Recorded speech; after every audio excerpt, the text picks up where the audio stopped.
मुझे आज मौका मिल रहा है आप लोगों के बीच में बोलने का। विश्वविद्यालय के इंचार्ज प्रधानाध्यापक समस्त स्टाफ सभी का हार्दिक शुभकामनाएं और सभी बच्चों को हार्दिक शुभकामनाएं और मेरा प्यार। ऐसे तो सबने लगभग सारी चीजें आप लोगों को बता दी है, बताने के लिए मेरे पास कुछ नहीं है, मगर फिर भी मैं तुमको कुछ चीजें बता रहा हूँ। जैसा कि आपको मालूम है, हमारे जो पुराने अनादिकाल से चले आ रहे हैं, जो हमारे ऋषि मुनि गुरु थे, उन्होंने कितना विचारक थे, कितनी चीजें सोची होंगी, तब सारे त्योहार हमारे बनाए। विज्ञान को हम आज से जानते हैं, मगर हमारे त्योहार पहले से ही विज्ञान युक्त हैं। प्रत्येक त्योहार का महत्व, प्रत्येक दिन का महत्व। हमारे महीने में 30 या 31 दिन होते हैं, त्योहार 32-33 पड़ते हैं। अन्य धर्मों को मिला लें तो 40 तक त्योहार एक महीने में पड़ते हैं। ऐसे ही होली के महत्व के बारे में, होली क्यों मनाई जाती है, ये सब सबने आपने सुना, सबको मालूम है। मगर मैं कुछ चीजें बताना चाह रहा हूँ कि पहले क्या था और अब क्या है। हमारे यहाँ की पहली परंपराएं, रीतियां, संस्कृति कैसी थी। जब हम खेत में फसल करते थे तब क्या करते थे, फसल काटी तो चिड़ियों का हिस्सा खेत में छोड़ देते थे। अनाज घर में आ गया, हमने आटा बनाया, वो आटा जैसे ही माँ ने आटा गूंदा तो पहला हिस्सा मछलियों का निकाल दिया। ऐसी हमारी परंपराएं थी। उसके बाद रोटी बनी तो तय हुआ कि पहली रोटी किसको दी जाए, गाय को दी जाए। ये हमारी परंपराएं थी। जब रोटी बन गई तो लास्ट की रोटी बची कुत्ते को दे दी जाए। ये सबका हिस्सा डिवाइड था। तो आज की परंपराएं हमारी क्या रहेंगे। एक समय था भगवान राम ने बिना सुने बिना कहे पूरा राजपाट किसके लिए छोड़ दिया, भाइयों के लिए। इसके लिए और आज हम लोग क्या कर रहे हैं, रोजाना अखबार में समाचार में देखते हैं, क्या करते हैं, भाई ने भाई को मार दिया, पुत्र ने पिता को मार दिया। इसके लिए, संपत्ति के लिए। हमारे कभी भी परंपराओं में, त्योहारों में ये नहीं रहा किसी से द्वेष किया जाए, किसी से लड़ाई की जाए, किसी को मारा जाए। फिर भी हम लोग अपनी संस्कृति, अपने रीति रिवाजों को भूलकर नई संस्कृति को अपना रहे हैं। आप लोग बातें करेंगे तो फिर मैं नहीं बोलूंगा। फिर कहाँ भूल रहे हैं और कहाँ जो नई पद्धति है, नई जो संस्कृति है, उसको अपनाने की कोशिश कर रहे हैं, पाश्चात्य संस्कृति को, जिसका लाभ हानि हम कुछ देखते नहीं है। अब मान लो हमारी जितनी भी चीजें बनाई, हमारे पहले ऋषि मुनि होते थे, वैज्ञानिक नाम नहीं दिया जाता था, उन्होंने सारी बेटा बात है चीजें ऐसे तय की कि हर चीज का अपना एक महत्व, अपना महत्व था। उसको पूरी तरह वैज्ञानिक पद्धति थी, मगर अंतर क्या था कि केवल हमारे ऋषि मुनियों ने इन सारी चीजों को, धर्म से, परंपराओं को, नीति संस्कृति को किससे जोड़ दिया, धर्म से जोड़ दिया। हमने कहा पीपल की पूजा करेंगे, पेड़ों की पूजा करते हैं ना हमारे यहाँ, मानी पीपल के पास पेशाब नहीं करेंगे क्योंकि उस पर भूत रहता है। इस बात को कहाँ जोड़ दिया, भूत से या देवता रहते हैं। मगर उसका वैज्ञानिक कारण देखा जाए तो हमें ज्ञात होगा कि तुलसी और पीपल के नीचे अगर यूरिया की मात्रा जरा भी ज्यादा चली जाए तो वो पेड़ नष्ट हो जाता है।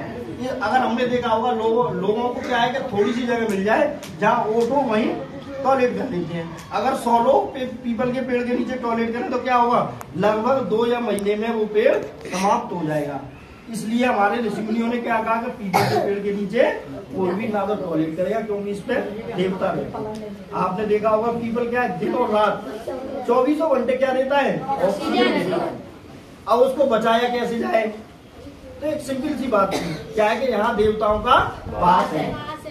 पीपल का पेड़ बच गया, नहीं कोई हमें ना नियम बनाना पड़ा, ना कोई संस्कृति बनानी पड़ी, ना रीति रिवाज, कुछ नहीं बनाना पड़ा। एक बात कह दी क्या है कि पीपल के पेड़ पर, मगर उन लोगों को ये बात मालूम थी कि क्या है कि पीपल का पेड़ क्या है, हमारे लिए बहुत उपयोगी है। अगर इसको बचाना है तो हमें क्या करना पड़ेगा, इसके नीचे हमें कोई टॉयलेट ना करे, इस वजह से हमें बचाना है।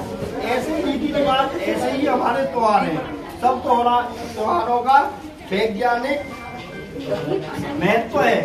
उसी वैज्ञानिक महत्वों को ध्यान में रखकर सारे त्योहार हमारे बनाए गए। अब आपने देखा होगा हम किसी त्योहार पे केवल पूरे दिन क्या खाते हैं, सिंघाड़े का आटा खाते हैं, देखा है ना। कुछ पौधे, कुछ चीजें ऐसी होती हैं जिन्हें अगर हम साल में एक बार खा लें तो वो पूरे साल हमारे शरीर के लिए उपयोगी हो, पूरे साल काम करेंगे, उसे रोज खाने की आवश्यकता नहीं है। ऐसे ही 2 त्योहार हमारे पड़ते हैं जिस दिन हम सिंघाड़े का आटा खाते हैं। इसी वजह से इन सारी चीजों, और वैसे अगर हम देखा जाए तो दूसरे क्षेत्र के लोग नहीं खा सकते। हमारे यहाँ सिंघाड़ा होता है, हम तो खा लेंगे, मगर आंध्र प्रदेश में क्या सिंघाड़ा होता है, वहाँ तो नहीं खा सकते। मगर एक त्योहार ऐसा तय कर दिया कि इस दिन हम सिंघाड़े का आटा खाएंगे और पूरी साल अपने शरीर को निरोगी रखेंगे।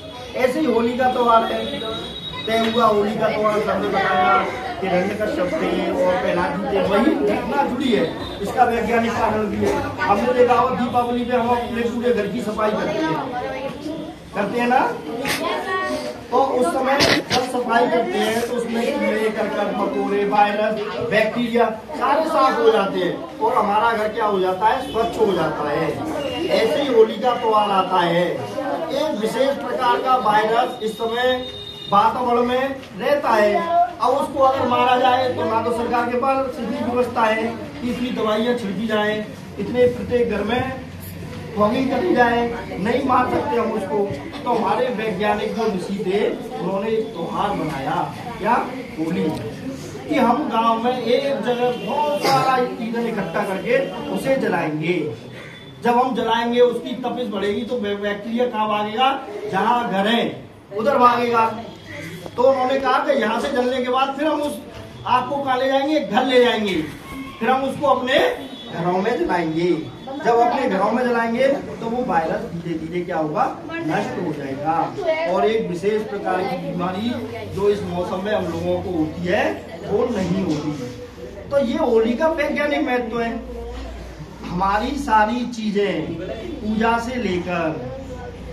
से लेकर कपड़े पहनने तक सारी चीजें हमारे धर्म में, संस्कृति में बताई गई हैं। सुबह से हम जगने से लेके और रात को सोने तक का एक निश्चित प्रक्रिया में बताया है। अगर उसका वो पालन करता है तो कभी भी व्यक्ति बीमार भी ना हो। तो इन त्योहारों का अपना विशेष महत्व है और अधिक मैं कुछ नहीं कहूँगा। आप लोगों को एक बार पुनः सभी को होली की हार्दिक शुभकामनाएं।